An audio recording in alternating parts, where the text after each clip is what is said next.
Bienvenidos a Relatos del Más Allá. Me encantaría saber desde dónde nos escuchan, dejen sus comentarios, los leo con atención.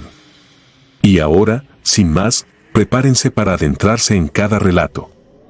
Que los disfruten. El que volvió.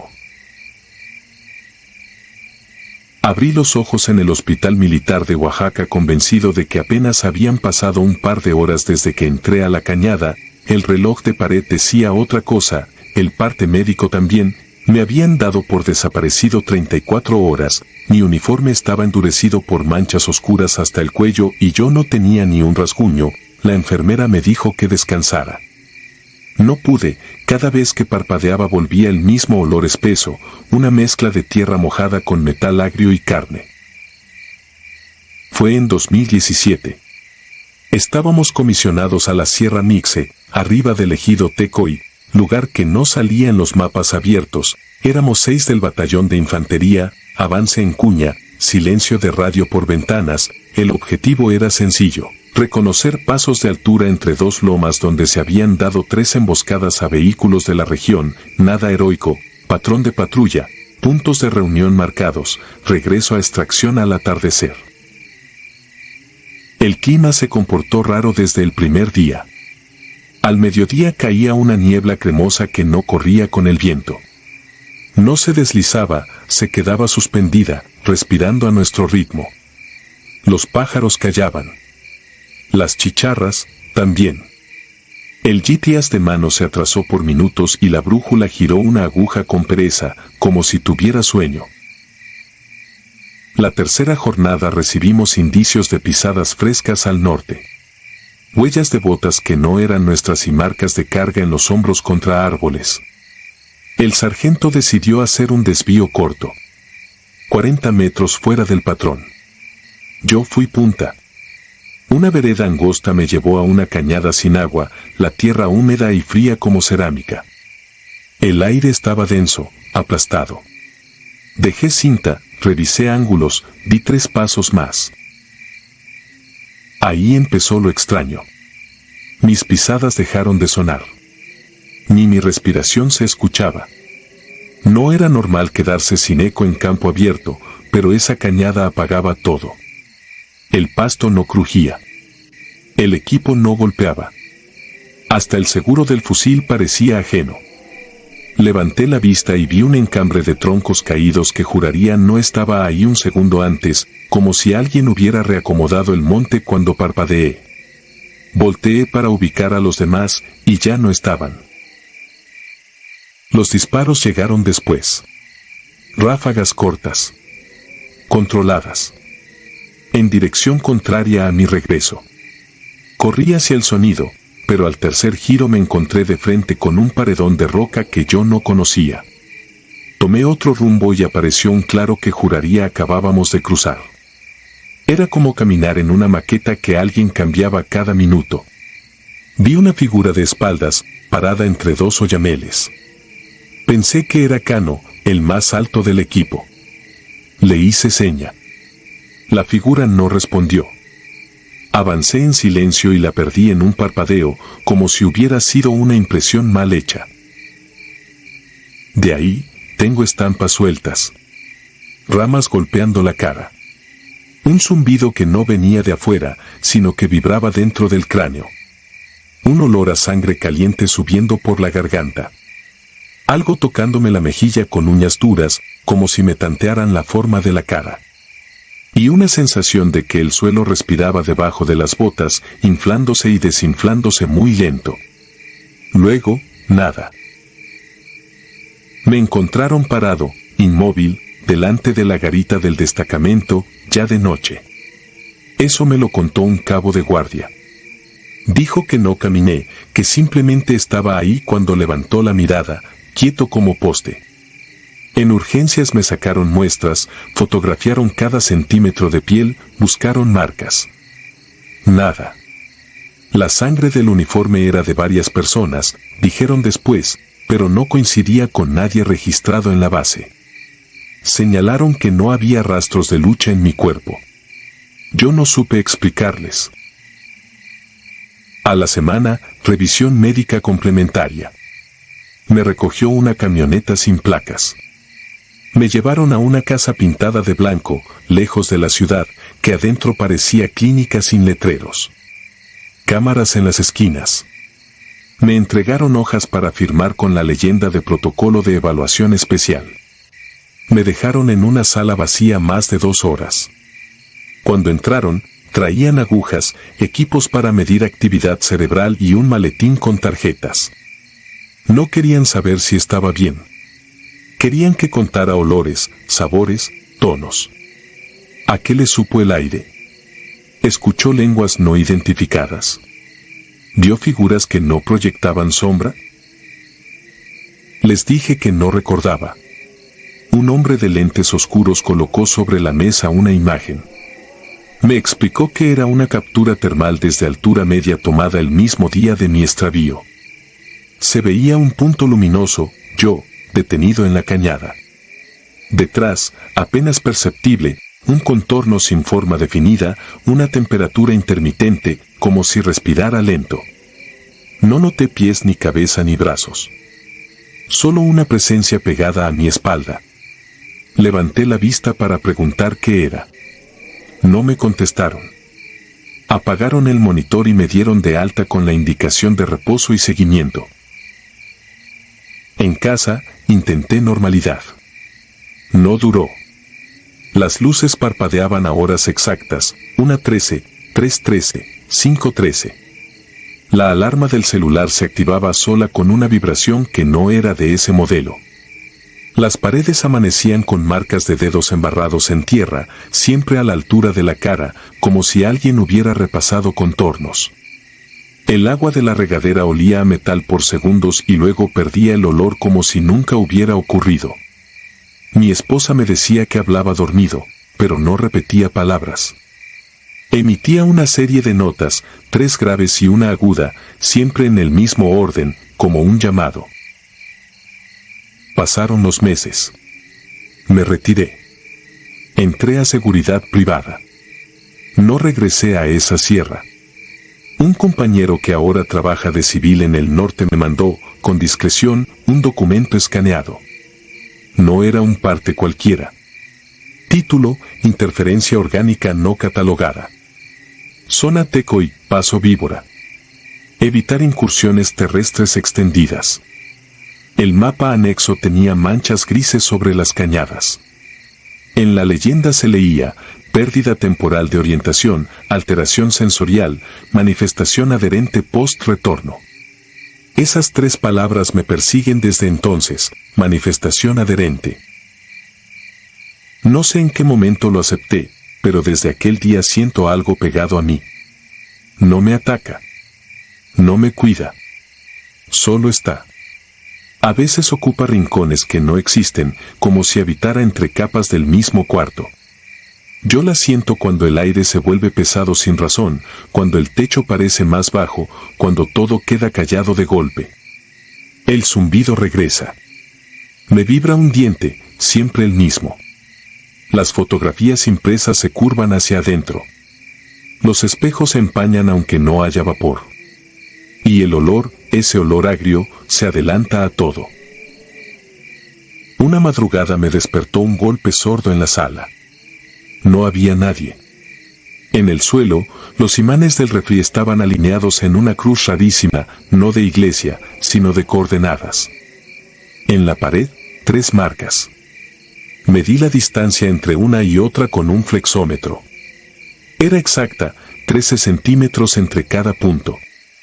En el comedor, mi libreta estaba abierta en una página en blanco que, al tocarla, dejó pasar un frío que no venía de ningún lado. Cerré todo, apagué, me senté en el pasillo a esperar el amanecer. El zumbido siguió, como una mosca atrapada en un vaso. A veces pienso que nunca salí de la cañada y que lo que anda por aquí es lo que la sierra decidió devolver. He probado rezos. He probado no pensar. He probado hablar en voz alta para romper la quietud. Nada cambia. El fenómeno no se molesta si le pongo nombre, pero se fortalece cuando lo olvido. Es como si se alimentara de los momentos en que bajo la guardia, de la música de fondo, de la confianza de llegar a casa y dejar las llaves en su lugar. Hoy en la mañana, mientras me ponía las botas para salir al turno, sentí que me observaban desde el pasillo. No había nadie. Aún así, supe que estaba ahí. Mi hija se asomó al cuarto con sueño pegado a los ojos. Se detuvo. No quiso entrar. Me habló desde la puerta con esa sinceridad que tienen los niños cuando nombran lo que ven. Dijo, «Papá, el que vino contigo está otra vez parado detrás». Luego se fue a la cocina sin más, como si hubiera descrito el color de la taza. No tengo conclusiones ni moralejas. Solo tengo una certeza que pesa como equipo mojado. Hay lugares donde el terreno no es tierra sino umbral, y si cruzas con la guardia baja algo te acompaña de vuelta. Nadie nos lo dijo en la instrucción. No viene en manuales. En la sierra, algunos pasos no son del monte, son de lo que respira al ras del suelo cuando la niebla baja y todo calla. Si alguna vez ven una cañada que apaga el mundo, no entren. Yo lo hice. Regresé caminando a la garita, así dicen. Pero cada madrugada, cuando el reloj marca 13 y el aire se espesa, me pregunto si de verdad fui yo el que volvió. Y si mañana, por fin, me toca quedarme del lado que no se ve.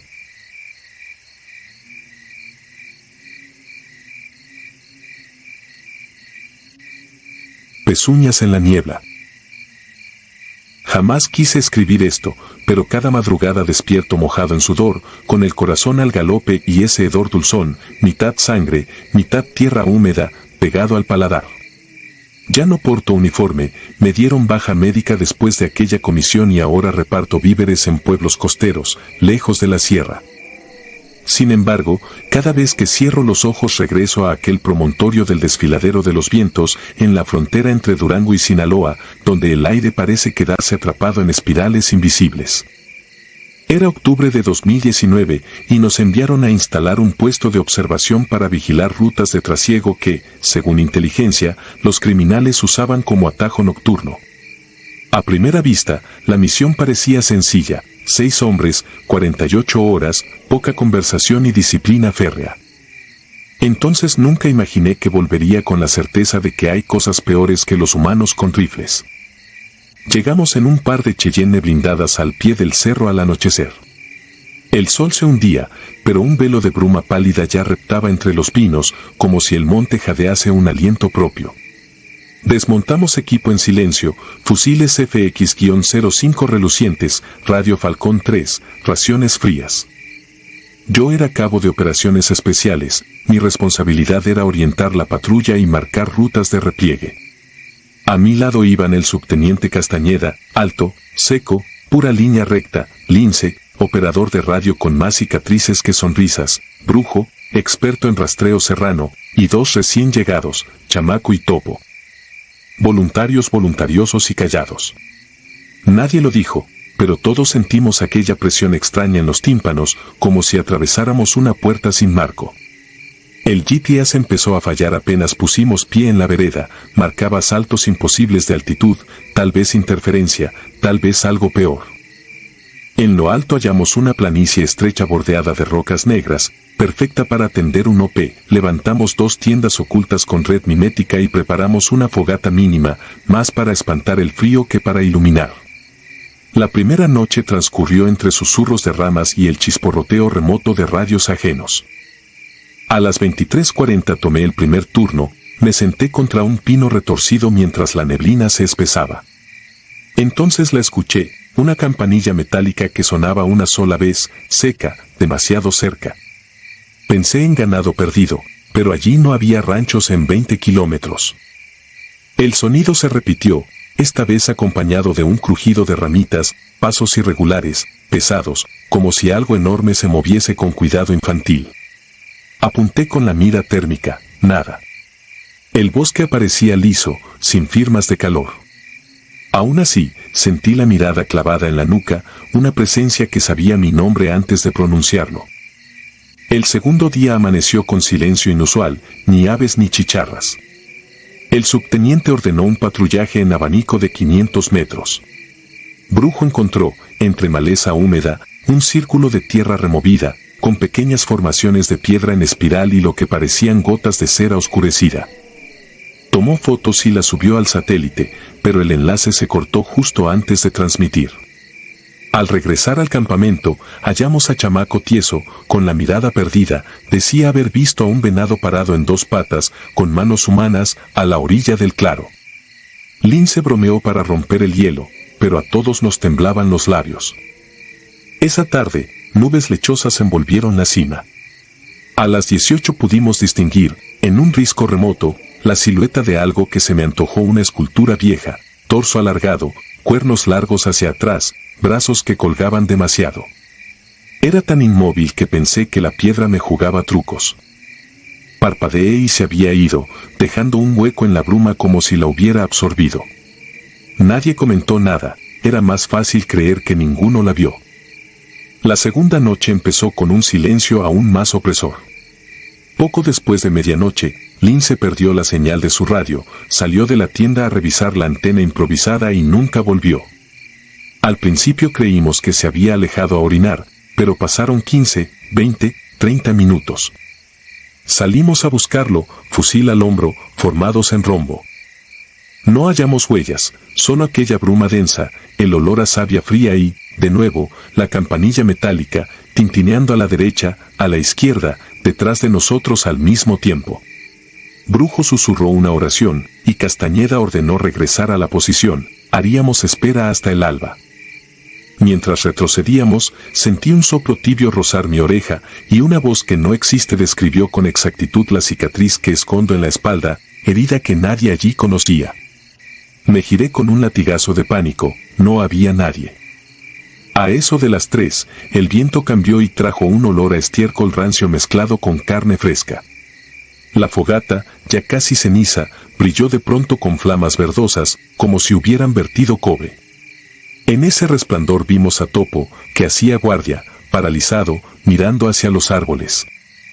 Seguimos su mirada, al borde del claro, erguida sobre pezuñas negras, estaba la figura.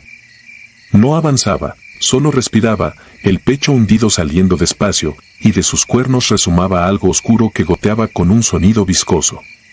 Su cara era como cuero húmedo estirado sobre huesos incompatibles. No tenía ojos, pero aún así sabíamos que nos escrutaba con deleite. Cuando Chamaco levantó el fusil, la criatura inclinó la cabeza, igual que un pastor evaluando ganado. Nadie apretó el gatillo, un terror espeso nos clavó al suelo. La bestia emitió entonces un sonido indescriptible, mitad balido de cabra, mitad lamento de recién nacido. Al oírlo, Topo cayó de rodillas, convulsionando. De su boca salía espuma gris y un chillido infantil que no era suyo. Castañeda corrió a ayudarlo, yo lo seguí por inercia. Fue entonces cuando la figura se deslizó hacia atrás, como si retrocediera sin mover las piernas, hasta que la neblina la devoró. En cuanto desapareció, Topo quedó inerte, ojos blancos, respiraba, pero no respondió nunca. Decidimos evacuar de inmediato. Estábamos en territorio enemigo, pero el enemigo no era de este mundo. Cargamos equipo esencial y emprendimos el descenso en fila india. Apenas entramos al bosque, la neblina se volvió tan densa que no distinguíamos la mano extendida. El GPS marcaba altitudes negativas y la brújula giraba sin rumbo. Avanzábamos a ciegas, guiados solo por la pendiente. Cada pocos metros escuchábamos la campanilla, a veces delante, a veces detrás, siempre burlona. De pronto, Brujo gritó, lo alcanzamos justo a tiempo para verlo desaparecer en la bruma, arrastrado por una fuerza que dejó surcos en la tierra. No escuchamos disparos ni vimos sangre. Solo el silencio se cerró como tapa de ataúd. El pánico se transformó en histeria muda. Castañeda intentó mantener orden, pero su voz temblaba. Chamaco rezaba entre labios resecos, yo apenas sentía mis piernas. El bosque empezó a cambiar, los troncos parecían retorcerse, las ramas formaban arcos cóncavos como si guiñaran al pasar. Nos golpeaba un viento caliente que traía olores a estiércol, a hierro, a ofrenda funeraria. En un claro, vimos cruces de palos atadas con fibras frescas, colgando a distintas alturas. Al alumbrar con la linterna, los palos se movieron solos, como si respiraran. Logramos rodearlos, y entonces, sin previo aviso, escuchamos varios disparos. Chamaco había vaciado su cargador a la nada, gritaba que ya lo tenía encima. Lo desarmamos a empujones, y fue ahí cuando la bestia habló de nuevo, usando su voz infantil y las voces de nuestros compañeros muertos, como si todas brotaran a la vez desde cada árbol hueco. Nos llamó por nombre y rango, enumeró nuestros temores más íntimos, y prometió que volveríamos convertidos en carne que recuerda. Corrimos sin táctica, tropezando entre barrancos, rasgándonos la piel con espinas negras. El amanecer coloreó las nubes, pero la bruma seguía prendida al suelo. Cuando por fin vimos el camino de tierra donde habíamos dejado las camionetas, comprendimos que faltaba otro hombre, Castañeda. Nadie lo había visto quedarse atrás, simplemente se disolvió. Encontramos la Cheyenne con las puertas abiertas. En el asiento del copiloto alguien había colocado la gorra del subteniente, doblada con cuidado, y bajo ella, una ramita de pino atada con cordel. Al tocarla, sentí un escalofrío que me encorvó la espalda. Inmediatamente los radios recuperaron señal y envié código negro. Respondieron con sorpresa y ordenaron extracción aérea. Mientras esperábamos, escuché por última vez la campanilla allá, al fondo del monte, despidiéndose en un tañido solitario. Nos evacuaron en helicóptero y nos separaron en diferentes guarniciones. Oficialmente, Castañeda y los demás figuraron como desaparecidos en operación y fallecido por caída en terreno accidentado. Los de asuntos internos me interrogaron 10 horas seguidas, escribí el parte, omití la criatura, hablé de emboscada enemiga y niebla densa. Me dejaron ir con licencia psiquiátrica. Topo nunca despertó del estado catatónico. Chamaco se dio baja voluntaria y, dicen, predica a las orillas de un río, convencido de que el fin se cuece en los montes. Brujo jamás apareció. Yo cargo la culpa. Cada noche, cuando oscurece, la misma bruma se forma en el rincón de mi cuarto y la campanilla suena justo antes de que el sueño me venza. En ocasiones, el reflejo de la ventana me devuelve una figura con cuernos que no es mía. Lo peor llegó 3 meses después, cuando un anciano rarámuri me abordó en el mercado de Mazatlán. Me preguntó, sin saludo, si había visto al que camina sobre pezuñas. Dijo que los antiguos lo llamaban Tonari, espíritu devorador de sangre y recuerdos, guardián del paso entre mundos. Aseguró que el ejército sabía que la ruta estaba marcada, y que hacía años alguien había pactado enviarle ofrendas humanas a cambio de silencio en la sierra. No quise creerle, pero supe que decía la verdad cuando me extendió la gorra de Castañeda, la original, no la que hallamos, aún doblada y húmeda de rocío. El anciano se volvió y desapareció entre los puestos, dejando un carrusel de campanillas de viento tintineando a su paso. Desde entonces vivo con la sensación de que todo fue un sacrificio planificado y nosotros fuimos piezas prescindibles. Cuando el insomnio me vence, camino hasta la playa y observo la bruma que se levanta del mar al amanecer. En su danza espesa siempre alcanzo a distinguir, por un segundo, la sombra alta y delgada de aquel ser, con los cuernos recortados contra el sol naciente, aguardando pacientemente a que regrese a la sierra. Sé que algún día lo haré, quizá guiado por un extraño impulso, quizá porque la deuda nunca se pagó completa. Y cuando ese día llegue, estoy seguro de que la campanilla sonará por última vez, y la niebla cerrará el círculo de pezuñas sobre mi corazón, para que siga latiendo allá arriba, en silencio, bajo un cielo sin aves ni amanecer.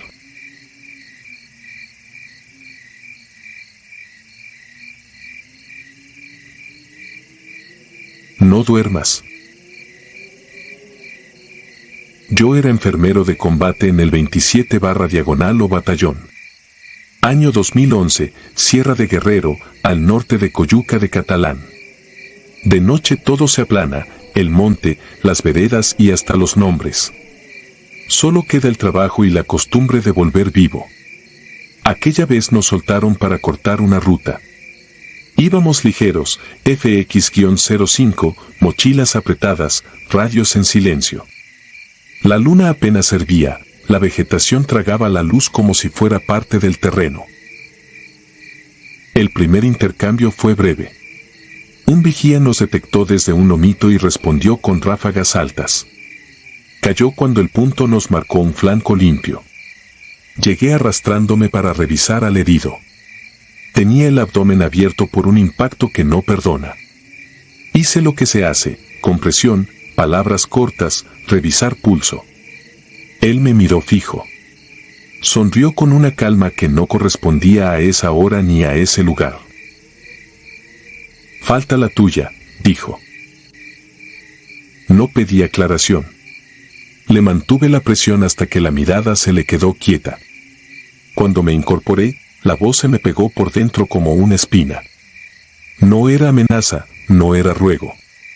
Era una sentencia dicha como quien enumera inventario. Limpié mis guantes, confirmé tiradores, reporté por radio. Seguimos la ruta. Regresamos a la base avanzada antes del amanecer. El cuerpo quedó para traslado y cadena de custodia. Lo mío terminó ahí, al menos sobre el papel. Me duché con agua helada, comí lo que había y me recosté. Creí que el cansancio me iba a vencer. Me equivoqué. Desperté con el pecho oprimido. No era ansiedad. Era peso real. Abrí los ojos sin poder mover los brazos. Arriba de mí estaba el de la loma, con la misma ropa rota, con la misma sonrisa sin apuro. El aire me entraba a medias. Intenté patear la litera. Nada. Sentí dedos hundiéndose en mi cuello con una paciencia insoportable. En algún punto, como si alguien liberara un seguro, el tirón se aflojó. Me incorporé jadeando, mareado, con un zumbido agudo en los oídos. Fui al baño y vi las marcas, redondas, exactas, como si una mano hubiera quedado estampada. Las toqué. Dolían. No dije nada. ¿Qué iba a decir? Que un muerto se me había plantado encima. Esa mañana me puse a revisar botiquines como si todo dependiera de que faltara una venda. Al mediodía cambiaron órdenes y nos asignaron caseta de vigilancia. Quise ese turno para no dormir. Quise sentir el aire frío y el piso bajo las botas, escuchar la nada. A la 1:40 empecé a parpadear de más. Me mordí la lengua. A las 3:17 perdí la cuenta de las veces que me obligué a abrir los ojos de golpe. Ahí lo vi, sentado en la silla que yo había dejado vacía un segundo antes. Cabeza ligeramente ladeada, una mancha oscura en la camiseta donde le hice presión. No hablaba. Solo esperaba como si el tiempo se midiera desde él. Me pegué a la pared y clavé la vista en la puerta. Quise gritarle a mi relevo, pero una vergüenza estéril me ancló.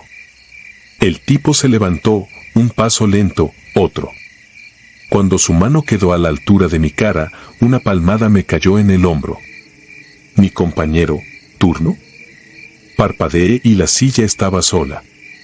No supe qué cara traía, pero el otro me dijo, pareces enfermo. Le cedí el fusil, bajé al dormitorio, me quedé sentado hasta el cambio de guardia siguiente. La segunda noche no dormí. La tercera, igual. Para la cuarta ya no importaba la disciplina ni el pudor, yo lo veía en el reflejo de la ventana, en el brillo corto de la charola del comedor, en el espejo del baño con luz temblorosa. Daba un paso, dos, y se detenía. Se inclinaba apenas. No hacía falta que hablara. Yo ya sabía que había dicho, que iba a decir, que estaba esperando. Falta la tuya. La fatiga hace cosas. Uno aprende a caminar con ella encima, como una mochila de más. Pero hay un punto en que el cuerpo empieza a cobrar. Me fallaron las manos al armar un torniquete en práctica. Me regañaron con razón. Tedio, ironías, bromas. Nadie piensa en fantasmas cuando el servicio no se cae. Pedí mi baja temporal con una excusa decente, enfermedad en casa. Me la autorizaron sorpresivamente rápido. En una semana estaba rumbo a Colima, camión, terminal, taxi, mi cuarto de siempre con paredes despintadas. Dormir en casa parecía la salida lógica. A la primera noche supe que me había traído el problema conmigo. No escuché pasos. No le sentí el olor a monte ni a metal. Lo sentí de golpe en la piel, como si la litera hubiese viajado conmigo. Peso en el esternón, dedos en el cuello hundiéndose con matemáticas. Me quedé sin aire en 3 latidos. La reacción fue la misma: resistir, contar, esperar que soltara antes de que yo me fuera por completo. Me levanté mareado. Fui al espejo del closet. Las marcas estaban otra vez, más nítidas. Mi madre preguntó por qué tenía los ojos tan cargados. Dije que era el viaje. Empecé a hacer guardias en mi propia casa, cocina de 0 a 3, patio de 3 a 4, cuarto de 4 a 6. Preparé café espeso. Anoté horas en una libreta para no soltar el control. Al tercer día vi algo que me sostuvo el estómago con un puño. En el vidrio de la ventana había huellas empañadas, 5 dedos marcados desde adentro, a la altura de mi cara. Quise enfrentarme a la cosa como si fuera un adversario de carne. Puse una silla frente a mi cama. Coloqué la lámpara apuntando a ese punto. Observé hasta que los ojos se me aguaron. Cuando parpadeé, estaba ahí sentado otra vez, con la cabeza ladeada. No hablé. Él tampoco. Se levantó, caminó hasta quedar a la altura de la lámpara, y el foco empezó a temblar. Con esa luz gastada vi algo que me cruzó el cuerpo como una corriente. Su camiseta estaba seca. La mancha que recordaba ya no estaba. Solo quedaba la sonrisa. Volví al batallón con el orgullo mordido. Pensé en hablar con el capellán. Pensé en psiquiatría militar. No hice ninguna de las dos cosas. Me apunté a todo turno disponible, a todo servicio en campo, como si la actividad fuera a desgastar a la presencia o a mí, lo que viniera primero. A las 2 semanas, durante una revisión en un pueblito de la Tierra Caliente, vi un mural descascarado con la frase "Aquí no falta nadie". Parecía una broma del paisaje. Me reí solo y sentí el aire frío aunque el día estaba pesado. Esa noche, en un cuarto de paso, volvió a subirse. Lo miré con todo el odio que pude juntar. Le dije en voz baja: no me voy a ir antes. La mano se detuvo a 1 centímetro de mi garganta. La bajó. Sonrió más. Salió caminando hacia la puerta sin abrirla. Después supe que no era un triunfo. Era una prórroga. Empecé a llevar registro: hora, lugar, intensidad del peso, duración de las marcas. Había patrones. A las 3:17 era casi seguro. Los días pares, más frecuente. En días de lluvia no venía. O yo no lo veía. Un compañero me encontró un amanecer con la libreta abierta y me preguntó si estaba estudiando. Le dije que sí, que quería ascender. Cerré la libreta, la guardé en el chaleco y volví a la línea. El de la loma me acompañaba como un turno más. La última vez que lo vi en Guerrero fue en una caseta abandonada a la salida de un rancho. Llegó sin hacer ruido de nada, como siempre. Se sentó frente a mí y apoyó los codos en las rodillas. Me miró sin pestañear. Con la misma voz de aquella noche me marcó un futuro: falta la tuya. No contesté. Respiré despacio, conté hasta 30, mantuve las manos abiertas. Cerré los ojos un segundo y, al abrirlos, la silla estaba vacía. Caminé hacia ella y la toqué. Estaba tibia. Pedí mi baja definitiva semanas después. No por miedo. Por certeza. Hay cosas que no aceptan disciplina ni cadena de mando. Volví a casa, busqué trabajo lejos de la noche, supe convivir con la idea de que hay cuentas que se pagan sin firma. A veces logro dormir. A veces no. Hay días en que todo queda en silencio y creo que se terminó.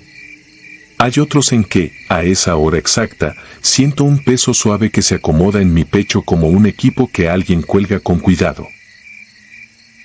No he contado esto en voz alta. No lo voy a discutir con nadie. Lo escribo porque tal vez, cuando falte la mía, alguien encuentre esta libreta y entienda por qué no quería cerrar los ojos. Si la lees y alguna noche te cuesta respirar, si despiertas con marcas en el cuello que no te explicas, no pienses en maldiciones ni en promesas. Piensa en inventarios. Porque a mí, desde la loma, me dejaron una frase que no se borra, falta la mía. Y todos los días, a las 3:17, esa cuenta pasa lista.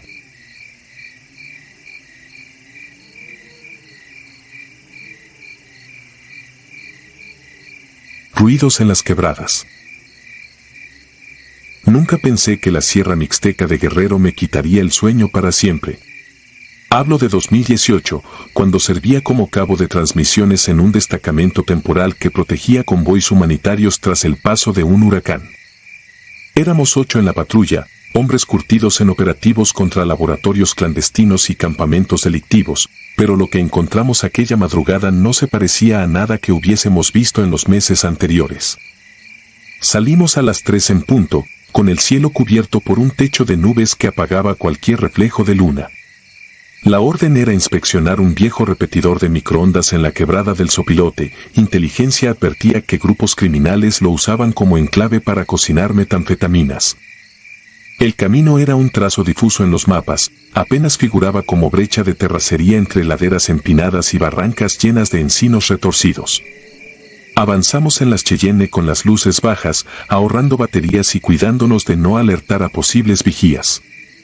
A esa hora, sin insectos ni silbidos de aire, el ronroneo del motor parecía un grito. Al llegar al punto de descenso desmontamos y continuamos a pie, guiados por visores nocturnos. El aire olía a tierra deshecha y a un ácido agrio, como cuando los transformadores se queman en los tendidos rurales.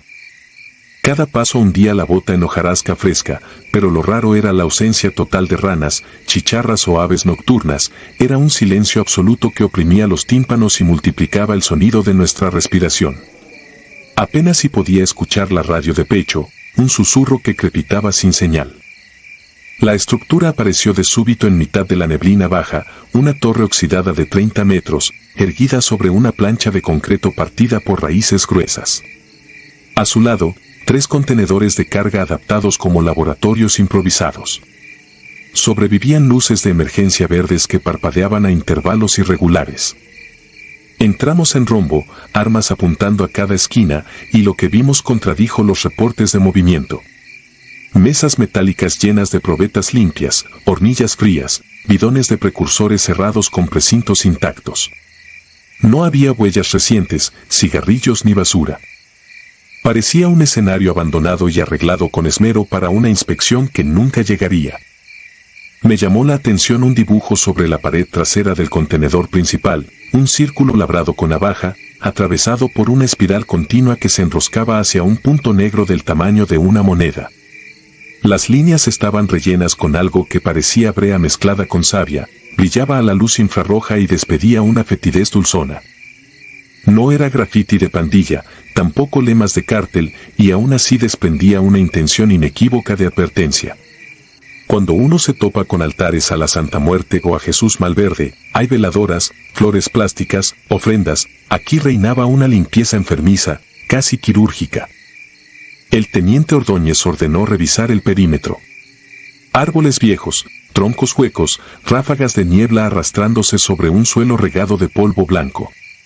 El soldado Arriaga rozó la corteza de un oyamel y la yema se le tiñó de escarcha gris, era ceniza recién depositada. Más adelante descubrimos cientos de plumas negras pegadas con resina a los tallos de arbustos, formando flechas que apuntaban hacia el cauce seco de un arroyo. Seguimos la última flecha por puro instinto táctico, y entonces entendimos hasta qué punto nos habíamos adentrado en algo que rebasaba la lógica de las operaciones antidroga. El lecho del arroyo estaba tapizado con huesos blanqueados, encajados unos con otros como si alguien hubiese armado una alfombra macabra. Tibias de cabra enlazadas con costillas de venado, cráneos de perro dispuestos en posición frontal, miles de vértebras diminutas entretejidas como abalorios. Formaban una geometría en espiral idéntica a la del contenedor, pero esta vez medía más de 5 metros y estaba hundida unos centímetros en la tierra húmeda, como si latiera. Arriaga se encorvó para documentar con su cámara y entonces escuchamos el sonido, primero tenue, luego creciente, un rumor de agua subterránea que se convertía en un gemido grave. Pensé en el eco de cascadas lejanas, pero al segundo compás comprendí que era una voz, una sola voz interminable pronunciando una sílaba imposible de reproducir con lengua humana, una sílaba que volteaba los intestinos.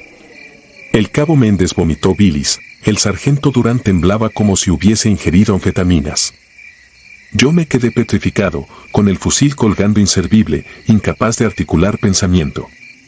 Sentí que algo nos observaba desde la curva más cerrada del cauce, detrás de una roca volcánica manchada de gris. Juré luego que vi una silueta, alta como poste, completamente desnuda, piel del color del aceite quemado, cabeza demasiado pequeña para el cuerpo, brazos que colgaban hasta las rodillas. No tenía cara, solo un óvalo liso y brillante donde deberían ir los rasgos. Me miraba igual que un depredador que calcula la distancia antes del salto.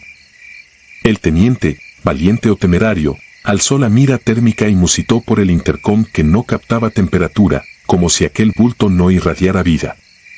Fue lo único que alcanzó a decir, la radio murió en estática.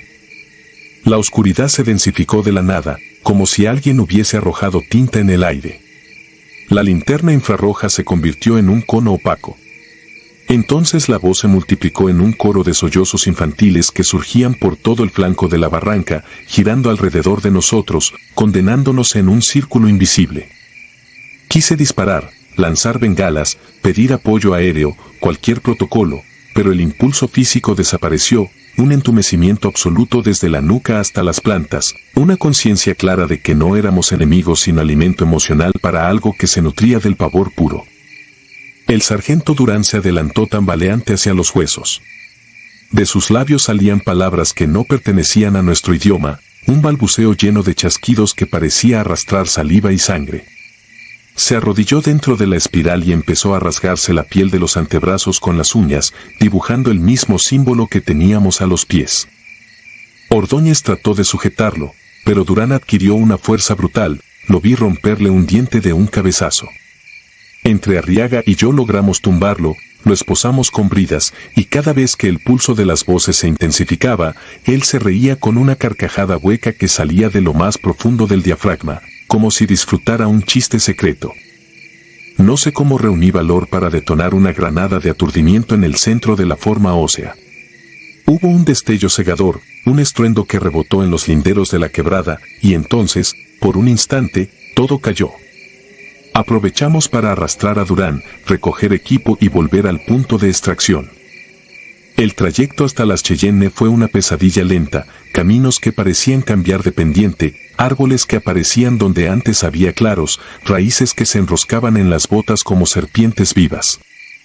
Tardamos hora y media en recorrer 1 kilómetro, según la cuenta que llevaba en la mente, aunque mi reloj juraba que habían pasado 15 minutos. Una vez a bordo nos lanzamos cuesta abajo sin luces. El GPS no localizaba satélites, las brújulas giraban locas. Conducíamos a ciegas, siguiendo la caída natural de las curvas. Cada tanto, el haz de los faros revelaba bultos oscuros entre la niebla, tal vez rocas, tal vez animales enormes que se disolvían al instante. Cuando por fin encontramos asfalto, el motor estaba a punto de reventar y el amanecer teñía las nubes de un rojo visceral que me hizo temblar más que cualquier balazo que haya escuchado. En la base naval de Cruz Grande intentaron explicar lo ocurrido como intoxicación masiva por inhalación de gases corrosivos. Tomaron muestras de sangre, hicieron pruebas de drogas, interrogaron uno por uno sin permitirnos cruzar palabra entre nosotros. Durán fue llevado al Hospital Militar de Chilpancingo, según el parte médico no presentaba alucinaciones ni consumo de estupefacientes, aún así permanecía con la mirada en blanco, repitiendo la misma palabra que ninguno logró descifrar. A los 3 días murió de un paro respiratorio inexplicable. Su madre, una religiosa devota, denunció que en el ataúd habían tatuajes nuevos sobre el pecho, círculos concéntricos atravesados por una línea negra. El expediente se clasificó como accidente operativo y nos dispersaron a distintos destacamentos. A mí me asignaron al centro de adiestramiento en Puebla, pero las noches se volvieron imposibles.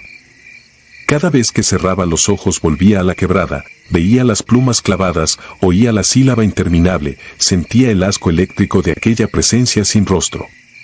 Empecé a odiar la oscuridad de la barraca, la sombra que proyectaban los cascos alineados, el sonido de las botas golpeando el cemento al romper filas.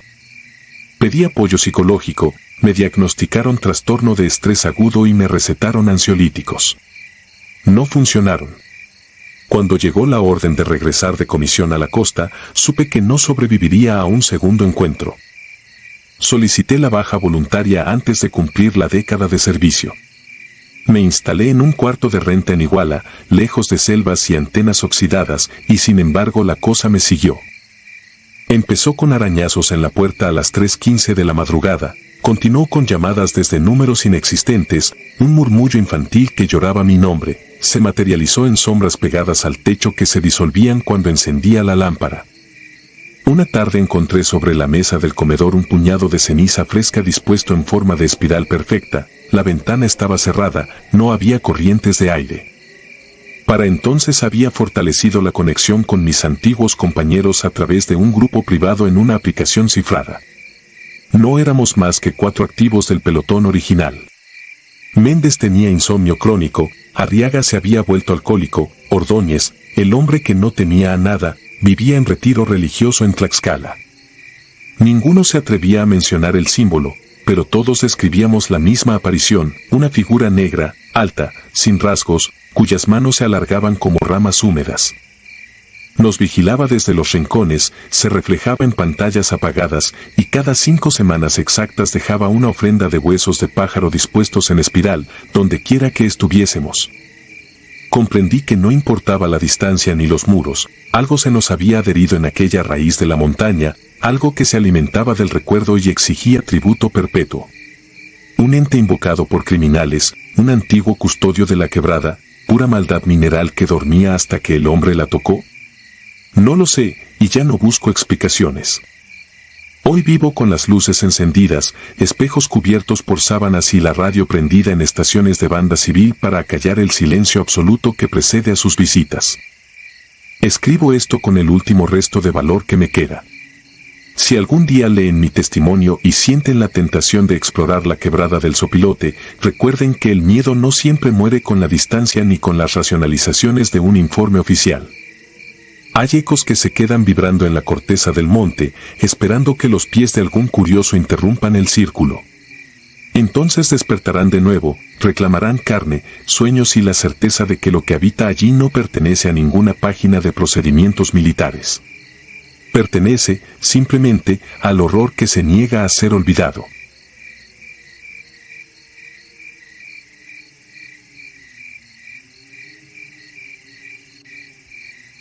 Círculo de pasos. Yo no nací para contar esto, nací para obedecer. En 2016, adscrito a un batallón en Zacatecas, nos mandaron a la Sierra de Ocampo por un reporte de un rehén, un ingeniero de caminos al que habían levantado. Era un movimiento sencillo, infiltración nocturna, aseguramiento del punto y extracción por la misma vereda. Llevábamos semanas metidos en cerros y brechas, con los equipos oliendo a sudor y solvente, y aún así esa madrugada el aire se sentía distinto, como si a cada inhalación le faltara algo. Éramos 8. Yo iba segundo en la columna. El jefe de escuadra nos recordó lo básico, sin ruido, sin luz blanca, comunicación en corta. La luna apenas marcaba perfiles. Los pinos se apretaban tanto que mi NVG devolvía sombras largas y troncos que se encimaban sobre el camino como costillas de piedra. El punto era una cabaña vieja, 2 niveles, techumbre de lámina, a la orilla de un claro que según la imagen satelital existía. Lo digo así porque cuando llegamos no había claro, solo árboles metidos donde no deberían estar, tierra removida y la cabaña, sí, pero atrapada por raíces y matorral como si la hubieran insertado a la fuerza. Nos desplegamos. La radio, en frecuencia segura, soltó apenas chasquidos. Confirmamos posiciones con toques en el hombro. El jefe me señaló la ventana norte. Dentro, una luz anémica parpadeaba. Silencio de monte, ni insectos. Una calma falsa que a mí siempre me anuncia problemas. La puerta cedió sin resistencia. El olor fue lo primero, humedad vieja, carne pasada, petróleo derramado. Barrí a la izquierda mientras otro compañero cruzaba a la derecha. En el centro había una silla atornillada al piso. Un hombre estaba amarrado, barba crecida, piel pegada a los pómulos, mirada de animal que ya entendió lo que duele. No brincó cuando entramos, no pidió ayuda. Solo me vio el parche en el brazo y negó con la cabeza, despacio, 3 veces, como si corrigiéramos algo que ya estaba decidido. Le corté las amarras. Las cuerdas tenían marcas frescas, alguien las había ajustado poco antes. No hallamos armas a la vista, solo botellas vacías, latas, trapos secos y una radio portátil que oscilaba entre estática y un golpeteo rítmico, 4 pulsos, pausa, 4 pulsos, como tacones contra madera. El jefe marcó por frecuencia, Águila 1 en interior, objetivo con vida. La interferencia llenó el oído. No era saturación normal, era un zumbido con capas, como viento atrapado en una botella grande debajo de la tierra. El rehén se aferró a mi chaleco y habló con una voz deshidratada. Ellos entran cuando creemos que salimos. Lo solté, pensando que deliraba. Orden de extracción inmediata. 2 lo escoltaron. Nosotros revisamos la planta alta. Nada. Solo un catre y marcas en el suelo, círculos finos, concéntricos, como si alguien hubiera pasado horas girando con un caso de metal. Bajamos y el rehén no estaba en la puerta. Se movió, dijo el compañero de guardia, con la quijada tensa. Lo encontramos a la orilla de la sala, mirando el techo. Ya empezaron, dijo. No pregunté qué.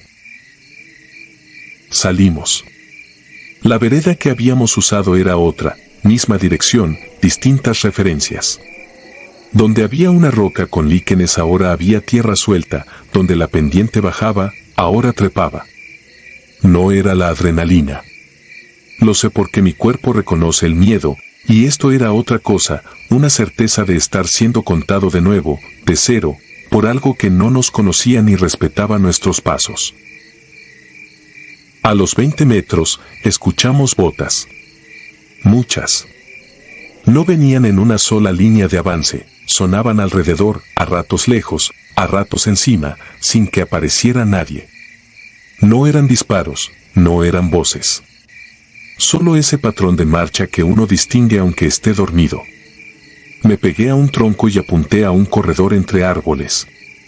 Nada cruzó. Aún así, los pasos se acercaron, dieron la vuelta, siguieron. El rehén temblaba y repetía, no volteen cuando estén detrás. Yo lo hice, por reflejo. Y vi, por primera vez, algo que no he podido convencerme que fue real, una silueta alta, muy delgada, sin equipo, sin brillo en el pecho, algo que ocupaba espacio y no dejaba sombra. Parpadeé y el espacio estaba vacío. Corregí, apreté la boca. No hay que nombrar las cosas cuando nos ganan la moral. Apretamos el ritmo. El jefe mantuvo la formación como si no pasara nada. Es la manera de impedir que un grupo se deshaga. El GPS marcaba que faltaban 500 metros al punto de extracción, pero la ruta en mi memoria decía que ya tendríamos que ver el camino forestal. No estaba. El bosque era un muro. Lo único que se movía era el aire, que subía frío desde abajo como respiración lenta. La radio soltó por fin una voz. No era de control. No era de los nuestros. Era un timbre gastado, con el tono exacto de un sargento que nos tocó años atrás en otro estado. Dijo el indicativo del jefe y luego, repetimos trayecto, regresen a la base. Nadie respondió. El jefe me miró y negó. Él también reconoció ese timbre, y sabía que ese hombre estaba enterrado desde 2013. A veces la mente te pone trampas para que te rindas. El rehén cayó de rodillas. Le agarré el brazo y sentí el pulso desbocado, tan fuerte que parecía golpearme la muñeca. Ellos estaban afuera cuando yo llegué, dijo, pero nunca se van. Solo cambian de lugar con nosotros. Quise decirle que eso no existe, que fuera de cuartel se piensa derecho, pero la boca se me quedó seca. Llegamos a un claro que no era el nuestro. Había marcas de llanta, sí, pero eran viejas, sin dibujo nítido. La tierra parecía recién barrida. El compañero que iba al frente levantó el puño y todos fuimos al suelo. En el extremo del claro, a la altura de los arbustos, había figuras de pie. Eran 3, luego 6. No avanzaban. Tampoco se escondían. Al apuntarles con el ir, no reflejaban nada. No quiero adornar, no hacían gestos, no emitían ruido, no mostraban armas. Existían y con eso bastaba. El jefe decidió un flanqueo corto por la izquierda. Yo me quedé con el rehén y con otro para cubrir. En cuanto el grupo inició el movimiento, los pasos volvieron, ahora encima de nosotros, atrás, arriba de nuestras cabezas, alrededor, como si bajaran escaleras desde ramas que no estaban. El rehén me apretó tanto el chaleco que me clavó los dedos. No los miren a la cara, murmuró. Quise decirle que ni rostro tenían, que lo que yo vi no tenía nada que sostuviera una expresión. Me tragué las palabras. Disparamos cuando uno del frente gritó contacto. 3 ráfagas, pausa, 2 tiros más. Silencio. Al llegar, no había cuerpos, no había sangre, no había marcas, no había ramas rotas donde uno esperaría. Solo olor a metal en la lengua, como cuando muerdes una moneda. El compañero que gritó contacto estaba pálido, con las pupilas tan abiertas que parecían tragarse el verde del NVG. Lo tenía a 2 metros, dijo, y luego estaba atrás de mí. Nadie lo contradijo. El rehén empezó a reír bajo, sin alegría, de esa manera que enseñan los que ya no le deben nada a la cordura. Ellos ya saben sus nombres, dijo. Entonces la radio lanzó nuestros indicativos, todos, en un orden que era el orden de formación con el que habíamos entrado a la cabaña, y una frase sin acento, estirada, no crucen. Repetida. Cada vez más despacio. No voy a extender el minuto en que creí que íbamos a romper fila. No lo hicimos. Nos pegamos tanto que nuestros hombros eran una sola pared. Retrocedimos por donde se suponía que no había vereda y sin embargo la hubo. Y cuando yo, por ansiedad o por tonto, volví a mirar a la retaguardia, vi otra vez una silueta, inmóvil, a pocos pasos, con una altura que no correspondía a ningún hombre que yo haya visto en servicio. No apunté. No disparamos. Caminamos. Y caminando salimos a la brecha forestal correcta, con el kilómetro marcado en el poste, con nuestras huellas frescas y, un poco más allá, el pickup cubierto con malla. El rehén se desmayó al pie de la caja. Lo acomodamos y nos fuimos de ahí. En el parte oficial, quedó interferencia en comunicaciones, extracción con complicaciones, sin contacto armado que Enfermebel. No había otra forma de escribirlo sin parecer borrachos. Semanas después, en mi casa de cuartel, encontré en la puerta una radio portátil igual a la de la cabaña. No venía con nota. Le metí pilas. Tardó unos segundos en arrancar. Primero fue ruido, luego, el golpeteo de 4 pulsos, después, mi indicativo, dicho con una voz que no existe ya en el mundo, y, al final, una marcha. Una marcha que no era de nosotros, que no correspondía a ninguna cadencia que me hayan enseñado. La apagué y la guardé en el fondo del ropero. No he vuelto a esa sierra. No pido ese tipo de servicios. A veces, de madrugada, despierto con los hombros apretados, midiendo espacio con el codo, convencido de que alguien está de pie junto a la cama, en la esquina donde la luz no llega. No enciendo la lámpara. Aprendí, tarde, la única orden que no dan en los cursos: no mires cuando sabes que ya está cercado. Porque si miras, ellos cuentan un paso más. Y no quiero que empiecen otra vez desde cero conmigo.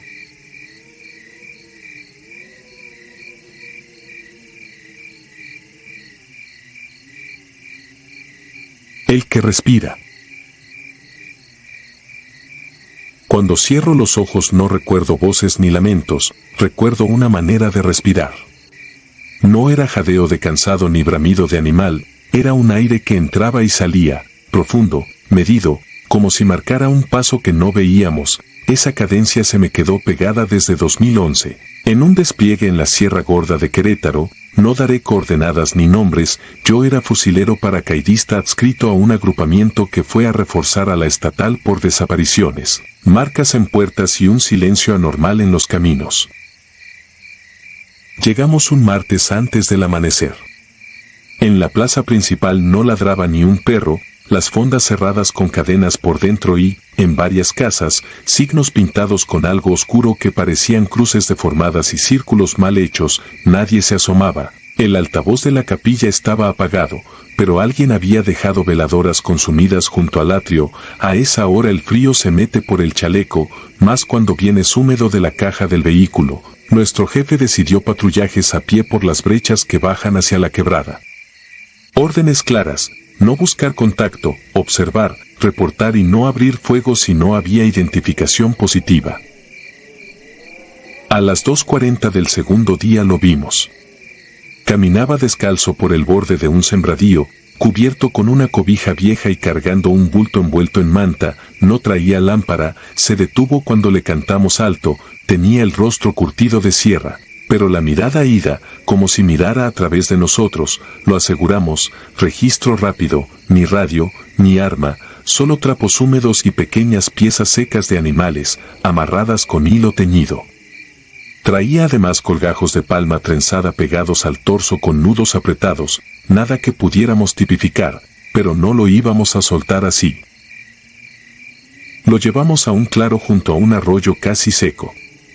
Mi sargento intentó sacarle datos, nombre, de dónde venía, por qué a esas horas. No abrió la boca. Luego murmuró algo que parecía Otomí o tal vez Jonás, no sabíamos. Se arrodilló por sí mismo, puso la frente en la tierra y empezó a respirar fuerte, profundo, como si estuviera en una ceremonia. Un compañero le levantó la cara con la mano enguantada y le llegó un olor a tierra húmeda mezclado con algo metálico. Fue cuando comenzó. El hombre tensó el cuello con un chasquido, arqueó el torso hacia atrás, marcando la caja torácica, y soltó una exhalación lenta que parecía no terminar nunca. No era un ataque ni teatro. La piel le sudó de inmediato, y cada vez que entraba aire, el pecho sonaba como si tuviera una flauta rota dentro. Luego se dejó caer de lado, rígido, y de un tirón soltó las ataduras. Nadie lo había tocado. Se incorporó sobre manos y pies con una facilidad que no era normal y salió hacia la maleza. El sargento ordenó seguirlo sin luces. Yo iba tercero, con el FX-05 pegado. El monte se cerraba a medida que bajábamos a la quebrada. No se escuchaban grillos. Solo aquella respiración, a ratos adelante, a ratos arriba, como si se moviera por las ramas sin mover hojas. La radio empezó con estática. Era un ruido raro, no el típico de interferencia. Entre el chisporroteo se filtró una frase ahogada: regresen. Pensamos que era otra patrulla. Nadie respondió. La antena estaba baja y, aún así, sonaba. A los pocos metros hallamos un rastro de tierra removida que bajaba hacia una oquedad entre rocas. Uno de los míos se asomó y dijo muy bajo que algo se movía. No vimos ojos, no vimos dientes, solo un brillo húmedo que se contrajo cuando enfocamos un segundo con la luz del teléfono. Detrás, en la profundidad, volvió la cadencia del aire. Inspiración larga. Pausa. Expiración más larga. Como si contara. El jefe levantó la mano, repliegue lento. Empezamos a retroceder siguiendo nuestras huellas. Entonces el aire cambió. No puedo explicarlo sin que parezca exageración, pero el ambiente se volvió pesado, costaba llenar los pulmones. La respiración sonó ahora a nuestra izquierda, a la altura del hombro, aunque no había nadie. Luego a la derecha, a ras de suelo, a un compañero le temblaban los dedos en el guardamonte, no dijo nada. Nadie dijo nada. Cuando alcanzamos una curva de la vereda, una sombra más alta que un hombre se recortó un segundo contra el cielo nublado, un cuerpo delgado, inclinado hacia adelante, con telas pegadas a la piel, dio 2 pasos rápidos, torpes, y se perdió detrás de una encina. Disparar hubiera sido consuelo, pero la orden se mantuvo, avanzamos en línea, cubriéndonos con el terreno, tratando de no pisar ramas. Entre parpadeos, escuché la respiración en mi nuca, me giré con el arma a media altura y solo vi troncos. La radio soltó otra frase: no, arriba, no suban. Era voz de hombre, cansada. Revisamos frecuencias, nadie en la zona iba en esa asignación. El sargento ordenó seguir, ya sin detenerse. Cuando por fin alcanzamos la brecha, pasamos lista, éramos uno menos. Regresamos nuestras pisadas una y otra vez, en silencio, no había señales de arrastre ni marcas de lucha. Yo me acerqué a un arbusto donde creí ver algo. Era el portacargadores de él, colgado de una rama baja, aún abrochado, no había sangre, no había su equipo tirado en el suelo. Solo el objeto, como si alguien lo hubiera puesto ahí a propósito. La respiración volvió a sonar, esta vez desde el claro, abierta, satisfecha. El sargento dijo muy bajo: aguantamos hasta que amanezca. Nos pegamos al talud, arma al pecho, ojos fijos en las sombras. No parpadeábamos. La cosa jugó con nosotros hasta que clareó. Lo sentíamos dar la vuelta alrededor, agazapado, a veces parecía a metros. A veces lejos, arriba, como si se colgara de algún risco. En un momento lo escuché justo detrás de mí, tan cerca que sentí el aire en la oreja. No me moví, no fue valor, fue parálisis. El tiempo se estiró en esa postura, con los músculos tiesos y el corazón a golpes parejos, hasta que el cielo tomó ese tono pálido que anuncia día. Con la primera luz, la respiración se alejó por la barranca, cada vez más tenue, hasta apagarse. Subimos en silencio y pedimos apoyo. Nadie creyó lo que contamos. Reportamos como procedimiento: pérdida de un efectivo en pendientes, actividad no identificada, posible maniobra de presión psicológica. Bajaron peritos.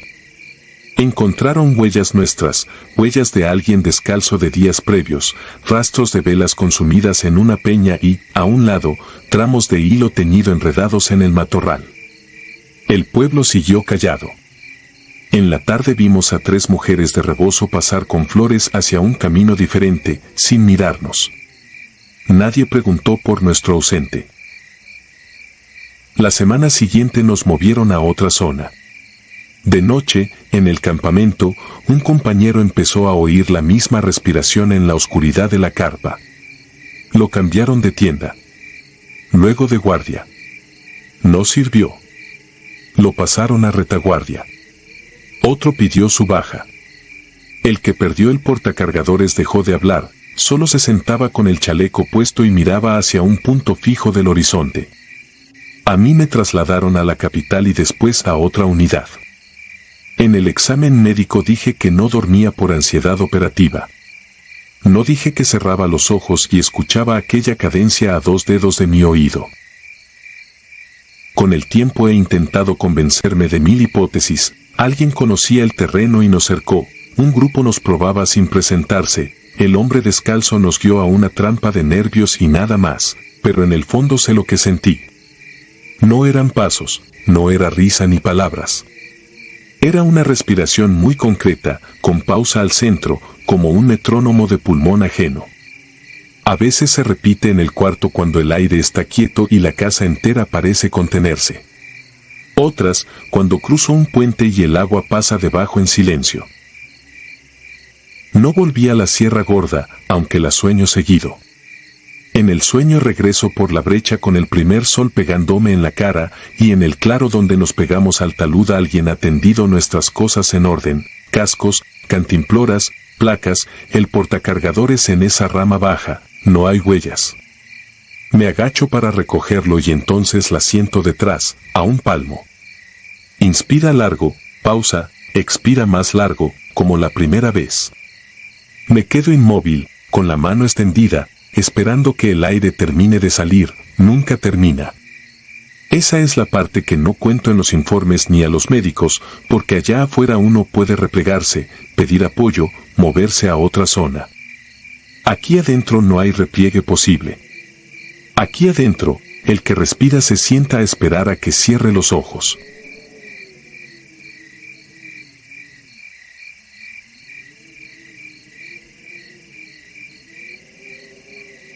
Niebla de los caídos.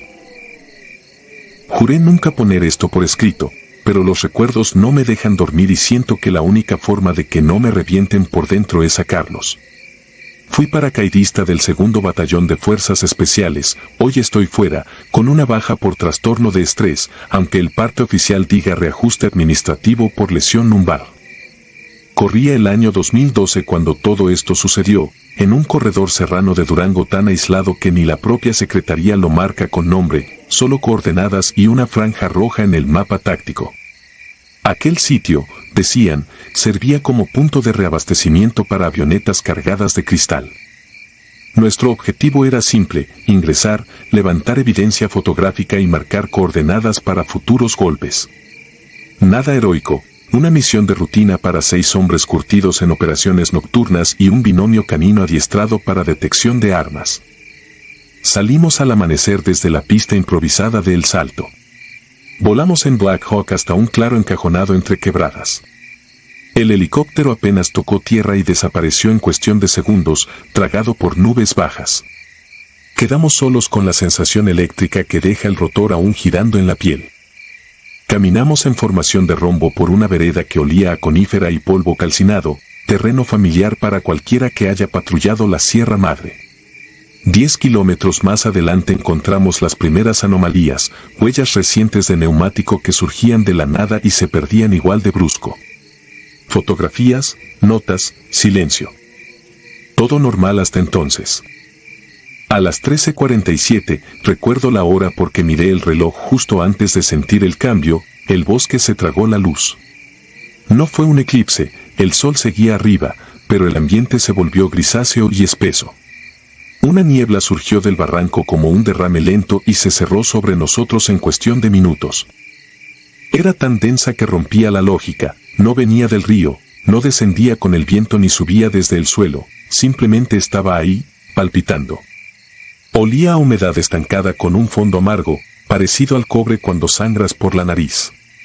Los perros se quedaron inmóviles, cola rígida, respirando por la boca. Cortamos radio para no delatarnos, aún así encendí el micro de prueba. Solo chisporroteo, como un canal sin señal. Revisé el GPS, la pantalla mostró coordenadas imposibles, 00 grados 00, 00 N, 00 grados 00, 00 W. Pensé que se había mojado, lo golpeé con la palma, nada. El sargento Ibarra ordenó seguir avanzando para romper la nube por arriba. Trepamos por un filo rocoso, cada paso empapado de ese vapor que ahora nos cubría la ropa como sudor helado. Al llegar a la cresta la niebla seguía anclada al cuerpo. No importaba la altura. La cabeza comenzó a zumbarme, un pitido constante. Supuse hipoxia o fatiga, pero pronto noté que todos ladeaban la oreja como si oyeran la misma frecuencia. El cabo Benítez soltó un susurro, ¿escuchan niños? Nadie respondió. Sin embargo, yo también creía oír voces infantiles, como rondas dichas al revés. El aire sabía metálico, y el silencio verdadero, el que se impone cuando bajas la respiración al mínimo, ya no existía. Había algo vivo dentro del ruido. A las 15:10 el can detector, Alik, se lanzó colina abajo ladrando con desesperación. Su guía corrió tras él, los perdimos de vista en 2 segundos. Nunca escuchamos ladrido de retorno ni grito humano, solo un golpe seco distante, como un costal arrojado desde altura.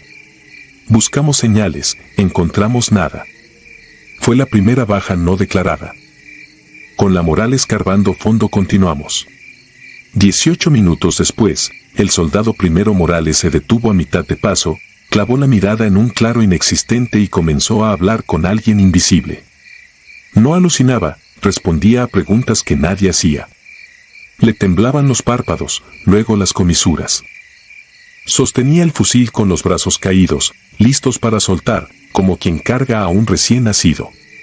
De súbito giró el arma hacia su propio rostro.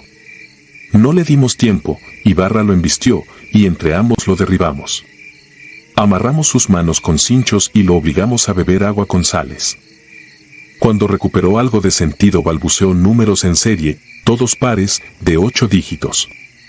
No reconocía su nombre. Se decretó pausa para replantear ruta.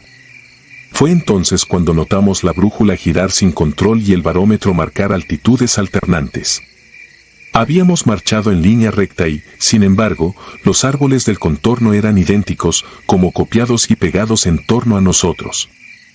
Se me ocurrió que tal vez girábamos en círculo, así que puse marcadores con cinta roja en los troncos. Media hora después pasamos junto a la misma cinta, desgarrada y húmeda, pero con una diferencia que me quemó la sangre. Había 2 marcas idénticas, una sobre la otra, como si otra patrulla hubiera colocado la misma señal antes que yo. Sentí un corrientazo de pánico, no lo dije. La tarde se disolvió sin transición y la oscuridad llegó con una densidad espesa, sin luna ni estrellas. Decidimos acampar a la fuerza, formando un perímetro estrecho. Velas químicas, linternas filtradas, aún así la negrura tragaba la luz a 1 metro de la fuente. Nada de fogatas, pero el frío calaba como en diciembre en vez de agosto. Durante la primera guardia, el soldado Prada vio algo tras los helechos, una figura negra, totalmente lisa, sin reflejo, ni sombra parecía. Dijo que flotaba, y cuando apuntó la lámpara la figura se retraía como tinta en agua. No disparamos porque no había blanco fiable. Solo ráfagas de jadeo propio, y el bosque, intacto. A las 2:37 escuchamos pasos. Medidos, pesados, alrededor del cerco. Los segundos se volvieron horas hasta que un chillido animal, parecido a un berrendo, pero más grave, cortó la niebla y desapareció tal como llegó. En el inventario matutino faltaba Morales, solo quedaban los cinchos cortados junto a su mochila. El filo estaba derretido, no rebanado. De su cuerpo nunca apareció rastro. Ibarra, duro como piedra, propuso reagrupar y romper en retirada por el camino más corto, guiándonos con altímetro manual y odómetro de bota. Marchamos con la tensión de un cable, cada pisada resonaba como latido. El ambiente adquirió olor a tierra arada con sangre fresca, un hedor que el viento no dispersaba, y un murmullo continuo, casi imperceptible, repetía nuestro propio conteo de pasos atrasado un compás. Cuando parábamos, el eco seguía andando 2 zancadas extras. Sentir que algo camina a un ritmo detrás de ti sin que exista explicable hostiga hasta al más templado. Al kilómetro 7, supe la distancia por memoria muscular, emergió frente a nosotros un templo franciscano arruinado que jamás figuró en las cartas históricas. Muros de adobe quemado, altar sin techo, campanario partido. Pero lo repugnante no era la ruina sino la fila de chalecos tácticos colgada de la cornisa, todos viejos, con insignias de unidades descontinuadas desde los 90. Algunos conservaban todavía placas de nombre, oxidadas en medio de tejido seco, como cuero humano reducido. El perro restante, Hades, gimió y tiró la cola, segundos después se revolcó espasmando y murió sin un solo quejido más. Nadie lo tocó. Se quedó con los ojos abiertos, pupilas dilatadas al punto de ocultar el iris. No recuerdo la hora exacta del pánico total. Sé que el sol debió salir y no lo hizo. La bruma seguía igual, un velo inmóvil. La ansiedad colectiva mutó en desconfianza. Cada silueta podía ser duplicada. Evitábamos mirarnos de frente, el miedo a encontrar un reflejo postizo nos paralizaba. El cabo guardado comenzó a rascarse los brazos, se arrancaba trozos pequeños de piel, convencido de que algo se le metía por los poros. Intenté inmovilizarlo, pero me pegó un cabezazo que casi me rompe el tabique. Lo dejé atado a un pino. Cuando volví, 10 minutos más tarde, la cuerda estaba rota y las huellas partían en dos direcciones opuestas, imposibles para un solo hombre. El sargento Ibarra se quedó a solas conmigo. Éramos dos sombras cargando fantasmas. El hambre dolía como cuchillo, la garganta olía a óxido. Avanzamos siguiendo pendiente negativa, toda agua corre hacia abajo, pensé, y un río verdadero nos rescataría de aquella pesadilla. Y sí, escuchamos agua, pero era un siseo como ebullición, no un arroyo. Encontramos un cauce negro que burbujeaba sin espuma, reflejaba el cielo sin mostrar árbol alguno. Ibarra se inclinó a probarlo, lo detuve. Aún así mojé mis dedos para marcar la locura, el líquido se evaporó en el guante dejando una mancha aceitosa y el ruido de hervir adentro del oído. Abandonamos el cauce sin mirar atrás. Fue entonces cuando la niebla se abrió por primera vez, un boquete circular se abrió 40 metros adelante revelando luz solar, polvo suspendido y, lo juro, un tramo de carretera asfaltada que conozco bien, la libre Durango-Mazatlán, exactamente a la salida del túnel El Sinaloense. Corrí sin pensar, Ibarra me seguía un paso atrás. Sentí piedras firmes bajo las botas. Crucé el umbral y la niebla se disolvió como humo tras explosión. Giré para llamar al sargento, y solo vi bruma cerrándose. No salió nadie detrás de mí. Un tráiler cargado de borregos frenó a centímetros. El chofer juró que llevaba 2 horas pitando porque me había materializado de la nada. Eran las 11:22 horas del sábado, 18 de agosto. Yo había despegado el jueves 16 y, según mi reloj interno, no habían pasado ni 30 horas. Faltaban 4 hombres, 2 perros y varias piezas de equipo. A Ibarra lo dieron por desertor, a los otros por fallecidos en accidente. Causa, condiciones meteorológicas adversas y desorientación por altiplano. Caso cerrado en un mes. Ningún parte mencionó la colina con chalecos momificados ni el río hirviente ni la línea de chaleco que, más tarde supe, correspondía a una escuadra perdida en 1997 en la misma zona. Todos los nombres coincidían con los bordados que vi colgando. Hoy vivo lejos de cualquier bosque. Trabajo catalogando archivos en una oficina sin ventanas. No conduzco de noche, la niebla en la carretera todavía me provoca arcadas. Algunas madrugadas despierto convencido de que sigo allá, porque el zumbido en mis oídos regresa y oigo el paso retrasado que me sigue. Lo escucho ahora mismo, mientras escribo, avanza cuando yo paro, se detiene cuando escribo rápido. Me pregunto si de veras salí aquel día o si la cosa que volvió fue solo un duplicado que aprendió a imitarme lo suficiente para engañar al resto del mundo. Quizá lo único real sea la niebla, y yo siga caminando dentro de ella, contando pasos que nunca terminan.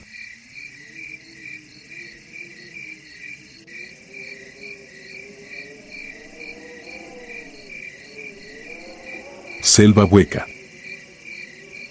No firmé mi baja para olvidar. La firmé porque el ejército no tiene protocolo para lo que encontramos en la Lacandona en 2019. Al sur, dicen que la selva lo devora todo. Ahora sé que la selva no devora, conserva, prepara y respira. Éramos 8 de la 38ª Zona Militar, enviados tras un frente de tormentas que había aislado a 3 comunidades ribereñas del río Lacantún. La misión se leía simple: reconocimiento, entrega de víveres, evaluación de daños. Salimos al amanecer desde Palenque en 2 umbees con remolques ligeros. El capitán Torres Duro, veterano, casi sin voz después de 20 años de selva, iba delante con 4. Yo iba en la segunda unidad con el teniente Gómez y 2 soldados nuevos, Arriaga y Mondragón. El aire olía a tierra empapada y podredumbre dulce de hojas recién arrancadas. A la hora de rodar bajo el dosel más cerrado, la radio empezó a crujir. Primero interferencias, luego un chasquido rítmico como si alguien metiera y sacara el conector del auricular. El GPS se quedó en blanco justo cuando el camino de terracería se volvió una sola llaga de lodo. Sabíamos orientarnos con brújula, pero la brújula giraba dando círculos cada vez que la levantábamos del tablero. Pensé en una broma del capitán: Torres era cabrón, sí, pero nunca jugaba con navegación. La primera alerta real llegó de Arriaga. Murmuró sin reportar por el micro: alguien camina paralelo, sargento. Lo vi pálido, los ojos fijos entre lianas. No contradije, todos lo sentimos. Cada tanto, un destello anaranjado saltaba entre los troncos, como brasas cargadas por manos invisibles. Y la jungla, de tan húmeda, parecía silbar vapor. Llegamos al poblado 1 pasado el mediodía. Debían esperarnos 35 habitantes, pero solo hallamos chozas abiertas, anafres encendidos, tazones de frijol humeantes. Comer sin gente, imposible. Nada de gallos, ni perros ni monos aulladores, solo el rebote hueco de nuestras botas sobre la duela mojada. Había platos aún tibios. En una mesa infantil descubrí un cuaderno de tareas con la fecha del día anterior. Nadie abandonaba con tanta prisa sin llevarse ni siquiera un machete. Torres ordenó inspección en parejas. Fui al río con Mondragón. La corriente, marrón y llena de ramas, desbordaba la orilla con ronquidos de motor viejo. A 10 metros del agua vimos la primera señal, un uniforme. Camuflado pixelado igual al nuestro, tendido boca abajo. Lo volteamos. Era Hernández, uno de los del Umbee de Torres, pero sin garganta. El corte limpio, quirúrgico. Lo imposible fue lo seco, sin sangre, la carne se veía color ceniza. Mondragón retrocedió vomitando. Yo traté de transmitir, solo estática. Volvimos al caserío. No había rastro del capitán ni de su vehículo. Nuestras huellas de llanta habían desaparecido como si la lluvia hubiera reescrito el camino en menos de un minuto. Esa desaparición borró nuestra disciplina. Pasamos la tarde encerrados en la escuela comunal, fusiles en mano, oídos pegados al silencio. El rumor de la selva había cambiado, no era ausencia de grillos, sino un pulso grave, lento, húmedo. Cada expiración olía a hierro podrido. Al caer la noche oímos gritos. Bergantines de dolor tronando entre el bejuco. Abrí la puerta y vi fuego, columnas de llamas azules flotaban sobre el humedal, iluminando figuras humanas quietas, extendidas como crucifijos. Cuando quise enfocar, las llamas se apagaron sin humo, quedando solo la forma de algo grande, cuadrúpedo, que se escurría entre los árboles dejando un chasquido de vísceras succionadas. Mondragón corrió tras aquello. Lo seguí.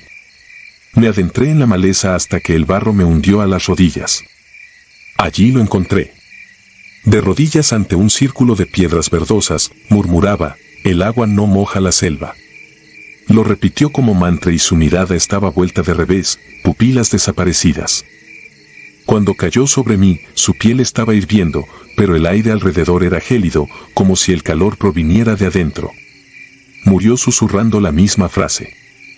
Lo arrastré hasta un claro donde la luna debería haberme ayudado, pero sobre nuestras cabezas no había cielo, las copas se enlazaban formando una bóveda que latía, una membrana vascular que transpiraba. Sentí gotear algo viscoso. Miré el pecho de Mondragón, la carne se reabsorbía, abriéndose en líneas finas que parecían raíces. Solté el cuerpo y huí. Horas después mi reloj marcaba 4 de la madrugada, aunque allí nunca se oscurecía del todo topé algo imposible, el Umbee de Torres incrustado en un ceibo colosal, a 4 metros sobre el suelo. Las llantas aún giraban, sin motor. Bajo el vehículo colgaban los 4 soldados, amarrados por enredaderas a las ramas, con los torsos abiertos en canal. Al acercarme, uno alzó la cabeza, sin ojos, y habló sin mover labios. No buscan gente. Buscan humedad. Aquí el agua es garganta. Su mandíbula se desencajó y un torrente negro brotó salpicándome el rostro. Retrocedí disparando. Las balas entraban y salían de la madera viva, que sangraba savia oscura.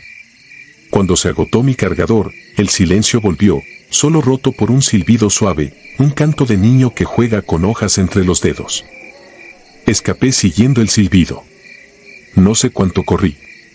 La selva se repetía en un laberinto viscoso. Cada tanto veía la misma muñeca de trapo atravesada en una estaca, la misma huella descalza sobre el lodo. Hasta que el suelo cambió, duro, reseco, caliente como teja al sol. Allí un templo de piedra emergía cubierto de líquenes rojizos. No figura en mapas, lo supe después. En la cima ardía una fogata incolora, como un hueco donde las cosas desaparecían. A su alrededor, docenas de cuerpos sin rostro se balanceaban, suspendidos por lianas que les brotaban de la espalda. Subí los peldaños como un autómata. El zumbido en mis oídos se volvió coro, la voz de Torres, de Hernández, de Mondragón, de mi madre muerta. Todos decían lo mismo: respira hondo.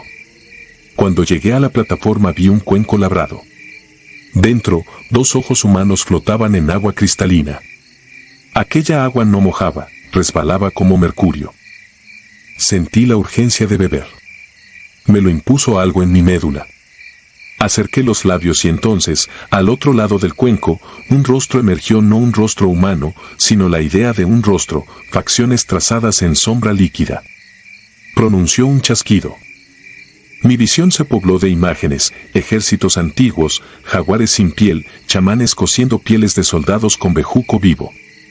Comprendí, aquel ente no defendía la selva, era la selva. Y la tormenta fue su llamada. Nosotros éramos los pulmones que necesitaba cambiar.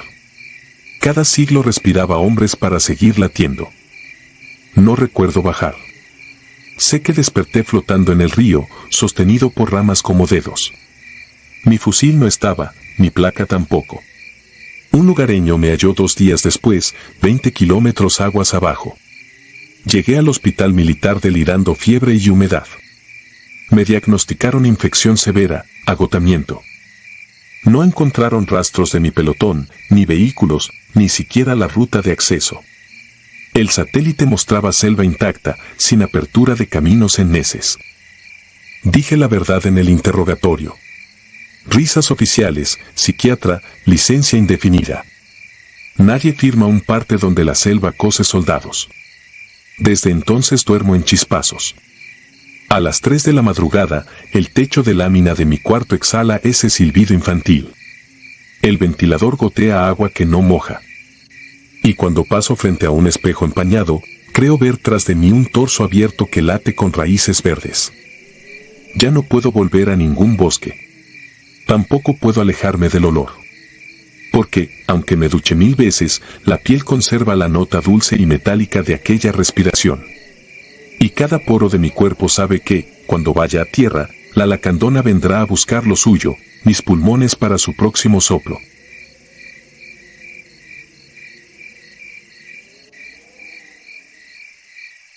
Si te gustaron estos relatos, regálanos tu like y déjanos tu comentario, y no olvides suscribirte al canal para que sigas recibiendo las notificaciones de los próximos relatos. Tu apoyo nos ayuda a seguir creciendo dentro de YouTube. Nuevamente, 1000 gracias y nos vemos en el próximo relato.